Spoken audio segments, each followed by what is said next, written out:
Hey, it's Dan from sparetirerunning.com. This is Running My Journey, and I'm on the struggle bus. So I had to just come and sit down and talk. It's been way too long. So I just had my last episode uh, of Running My Journey podcast. I posted it. It was recorded about a month ago, and it's kind of funny because I didn't realize what I titled it until I was remembered when I was uploading it just this morning that it was entitled Struggles. And I was going to listen back. I was going to go back and listen to, okay, where was I at that point? Because this last month I have been down and out. I have been suffering and hard. I mean, a lot of great things are going on. A lot of great things are happening around me. My running game is struggling. Stress is winning. Time is not existent.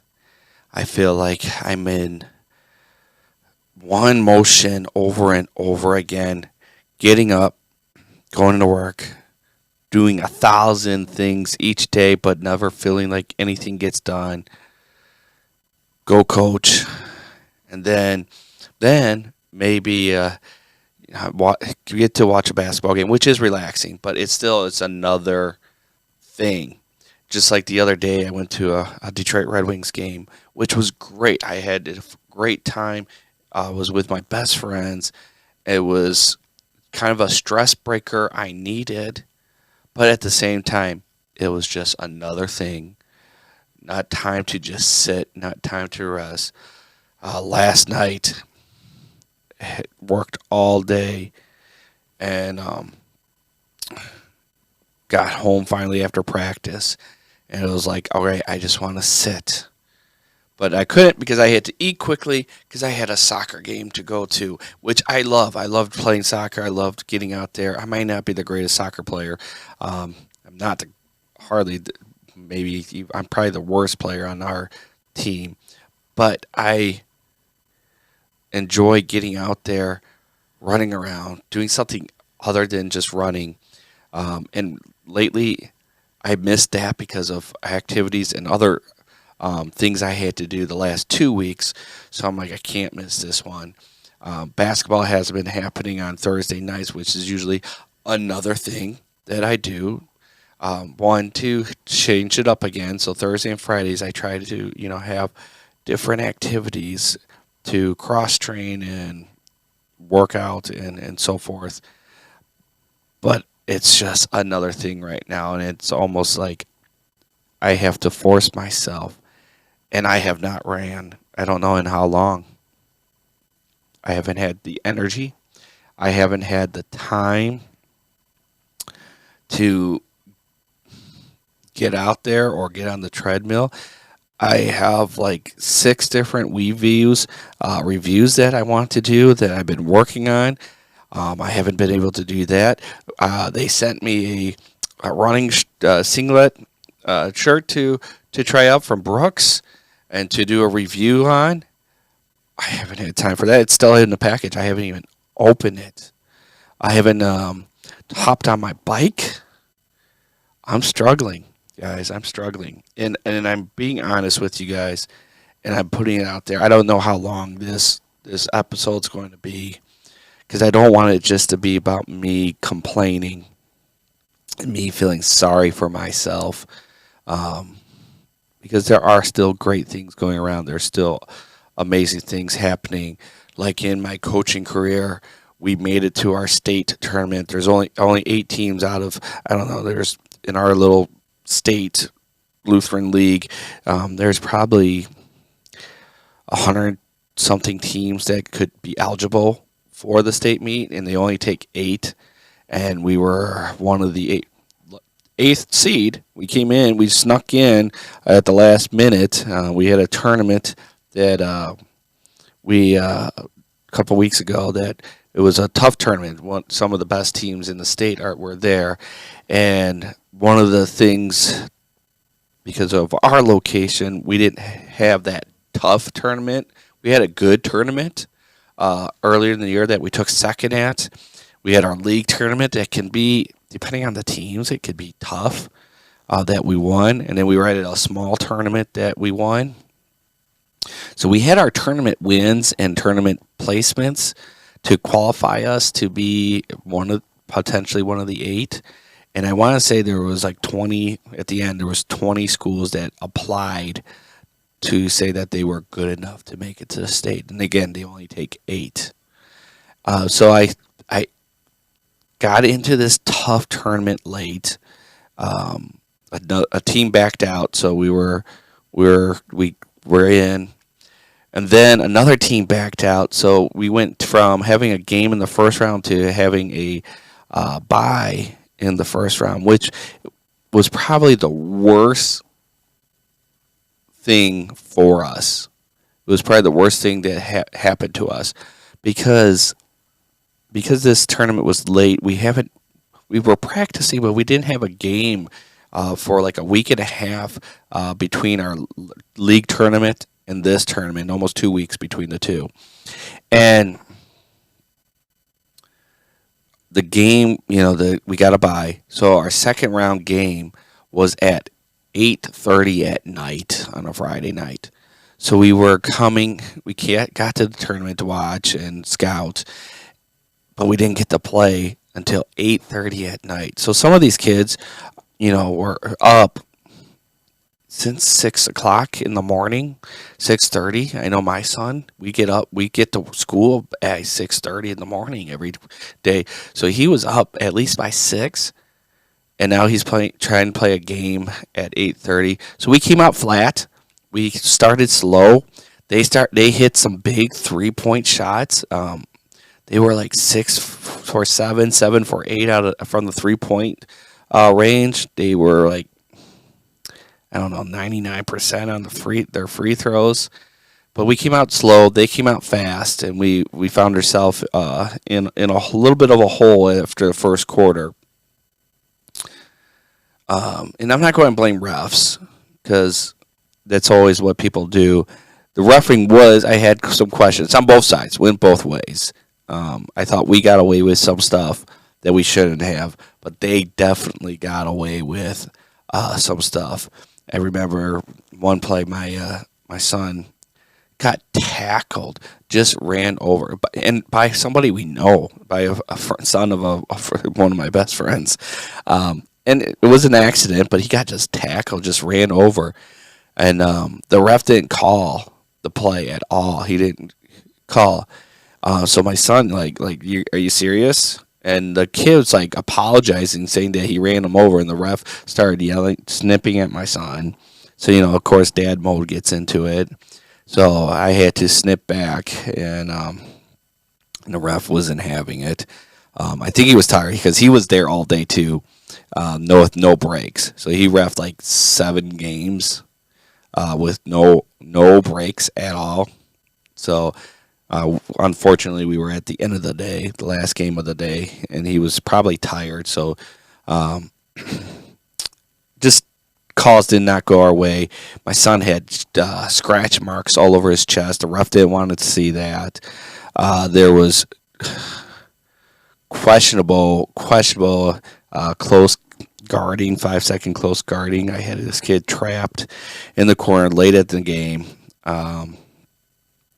2 kids, and for like 7-8 seconds before their coach finally called a timeout, and the ref's like, well, they have to guard. I'm like, how close do you want them to guard? They were on top of this kid in the corner, trapped in the half court in the baseline or sideline.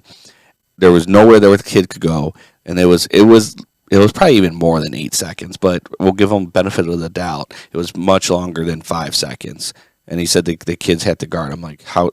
There's whatever. And then there was a questionable timeout called. This kid on the other team, we were trapping them on a press break, and he wasn't across the half court line yet when it was about to be a violation. The kid drops the ball and calls a timeout. Okay, you can't do that, guys. You can't. You have to have the ball in your hand when you call a timeout. Coaches can call timeout, but the kid can't unless they have the ball in their hand. So he dropped the ball, calls the timeout. The ref ignores it, which is the right call to do. He ignores it. The kid picks up the ball with two hands, dribbles it again. So double dribble, not called. And then stops the ball again and then calls holding the ball, calls the timeout, and the ref gives it to him. And so questioning that, okay, where's the double dribble? He probably had a travel in there too. And then the ref's like, well, I got him on the first time he called timeout. I'm like, no, you didn't. You didn't get him on the first time. You ignored him. It was like 3 or 4 seconds later by the time he picked up the ball and called timeout, and then you stopped it. So calls did not go our way. But I'm not going to blame the refs because the other team, again, shot 7 out of 8 3-pointers. Really just unbelievable free throws. They had a great game plan to counter my son as our point guard and my shooting guard, who's also a pretty good dribbler and stuff. So they had a great defense plan. And again, we came out slow, but we battle, and then we lost by one. Missed a free throw late in the game. Missed another one even later in the game. Couldn't get those couple calls late. So we were all upset. We were definitely upset, and it was again now. So by this time the game's over with, losing by one. It's almost 9:30, past 9:30. The tournament was an hour away. It was a drive, and most of us, that hour is kind of the do you get a hotel or not? And most of us did not. I had a couple reserve players get a hotel just so that they can enjoy the experience. So you're talking about an hour drive home. So you're talking about 10:30, 11 o'clock now. Because you got to eat too, because these kids are hungry. They played their hearts out. Our next game was at 10 o'clock in the morning. So not too bad, but still you got an hour drive to get there. So you have to wake the kid up, you want to eat breakfast, 3 hours usually before and so forth. So our second game against a tough team, it's a good team. They had just one kid just pick us apart. I think we were tired emotionally, physically we were tired. We weren't communicating, and first half we were okay. We hanged in there, but then you could tell how tired they were came through as they fell apart in the second half. So we're lucky. The point of this story is we're lucky to be in the state meet. I think we're better than what we're seeded. I think we're better than what our tournament performance played last time. So we're going full blown into working on different plays, different setup. The good thing is I know the team, even though we're 8th seeded, so we got the number 1 seeded team, which is going to be tough. They're a good team, but I've seen them play. I got a game plan. If we win or lose, it doesn't matter. Potentially, we can play that same team that we played that we got destroyed by a couple weeks ago. So we got a game plan for that. The other team that there is a team we've seen play multiple times. We placed higher than them at the one good tournament earlier in the year. So we got a good game plan against them too. The biggest thing's going to come through is we're going to box out, get our rebounds, get our second chances, and limit their second chances. And then can we score? Can we make our baskets? Can we make our free throws? We've been working so hard on free throws these last 2 weeks, so which the kids are getting just in the last few weeks that have been improving their free throw abilities. We'll see if it translates into an actual game, but we've been drilling and shooting on dead legs and shooting tired and running and moving and finding good passes and making good passes and boxing out. But free throws, man, we've been hammering that. My son, who is not a bad free throw shooter, has even improved immensely. He's in practices right now. He's shooting about 80 something percent from the free throw line, which he was before. He was around 60 something percent in the season and so forth. So I've been impressed by him. My shooting guard has improved. Last year he was a great free throw shooter. At the beginning of this year he kind of fell apart a little bit, but he's picking it back up, and he's up there around 80% right now. And then my other kid that came out of nowhere this year, all year he was shooting about 90%. So he's right around there too. So having three of my five shooting 80% to 90%, I'll take that. I will take that. The other two are still working. My one kid, first year he played since fourth grade, so once in 4 years. So he just he's raw talent, just doesn't have all the specific skills yet. But this isn't a basketball podcast. This is running my journey. But this is my journey right now. Is these kids and this basketball season that it does not seem like to end, because if we do well here at the state meet next week, we got a possibility of being accepted into the national meet, which is in a couple weeks. So as much as I love coaching, I'm ready for the season to be done. This is my last season, so I wanted to go all out. We accomplished 3 of our 4 goals so far as a team. Getting to nationals will be the last goal. We were league champs, regular season and tournament. So I'm very proud of my boys.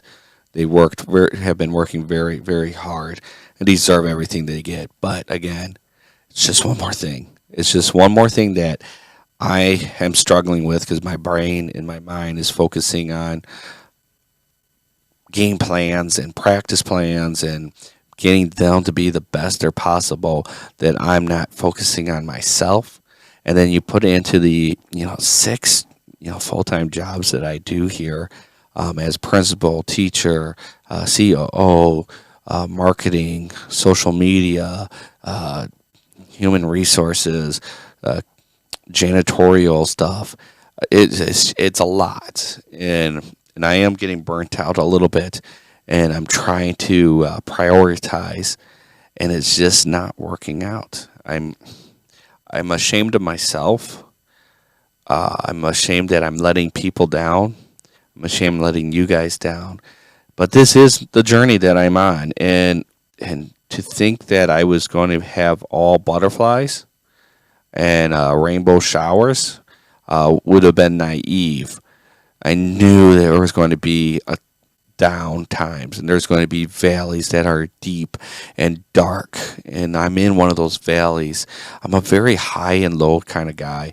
I'm either super excited, super high, or I get in these valleys and get super low, and it takes a lot to get me back out of these valleys, and that's something I'm trying to work on. So maybe you're feeling the same. Maybe you are finding yourself in a valley right now that you just don't know how to get out of it. And I wish there was an easy answer. I wish there was an easy answer to get out of these valleys that are struggling for us. But there's sometimes not an easy way. Sometimes you just got to bear it and grin it and keep pushing forward. And it may take longer than you want. Right now, that's where I'm at. I'm trying to push. I'm trying to fight.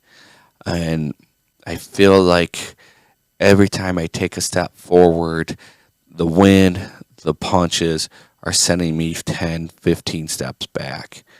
But we can do it. I know we can do it. You and I together, we can do it. Had this guy, great guy, sat down and interviewed me. First time I ever had somebody like interview me for a reason. He put it up on WeView and so forth, talking about my journey. and talking about me pushing forward and so forth. So I'm like, was reading that again last night, and I'm like, okay, it's time to move forward. I can't stop. I can't, let me rephrase that. I have to stop making excuses. If I don't have time, I need to make the time. If I can't make the time, I need to find the time. And and I know that my journey is not done yet, and there's going to be more bumps, and there's going to be more valleys as I look forward to this lakefront marathon. My brain, my mind is so far ahead and wants to do all these great things and think I'm doing, something amazing. My body tells me something different. My legs tell me something different. My soul tells me something different. So I want to appreciate you guys for hanging in here and listen to me whine and cry about how horrible I have it and how bad my life is. But it's not. I am blessed in more ways than one. It's just a lot of work. A lot of work.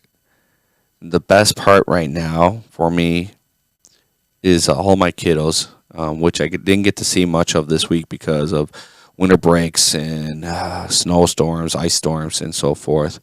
But that didn't mean my day was done because I still had to come in, still did some cleaning, get some work done. But I'm looking forward to moving forward, looking forward to tomorrow, to a new day. I'm looking forward to getting back on the bike. I'm looking forward to getting on the treadmill, running. I'm looking forward to being more active again in these running communities and documenting my journey. So look for more to come from me in the future.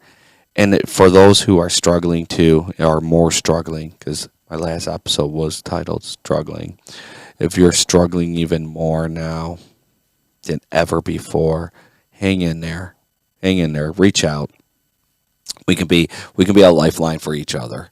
I'm here to help you guys as much as I'm here to improve my own life. So this is Dan. This is running my journey. Sometimes it's good, sometimes it's bad, but we're going to keep moving forward. We're going to take every step because every step counts. Have a great one, guys.